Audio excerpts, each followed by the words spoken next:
Ketahuilah, ada Allah kasih nikmat bagi Aceh ini. Apa? Daerah istimewa.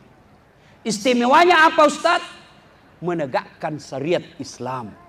Dari seluruh provinsi yang ada di Indonesia, hanya provinsi Aceh yang ada dinas syariat Islam.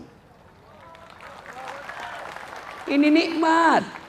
Tidak ada artinya kelapa sawit kalau kalian tidak melaksanakan syariat. Lihat, belajar dari Saudi. Saudi tidak punya sawah. Saudi tidak punya tambak ikan. Tapi apa karena kita dengar krisis pangan? Tidak pernah. Di Indonesia tunjukkan kabupaten yang tidak ada sawahnya. Tapi kita sampai detik ini masih sering impor beras. Apa rahasianya? Syariat Islam. Kalau Aceh ingin berjaya, tegaklah dengan syariat Islam. Seperti kita punya misi kota Aceh ini adalah mewujudkan gemilang dengan syariat Islam.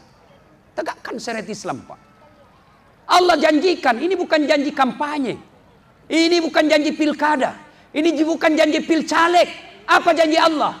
Walau anna ahlal qura amanu wattaqau lafatahna alaihim barakatim minas sama'i wal ar. Saya turunkan keberkahan dari langit dan dari dalam tanah. Itu janji Allah.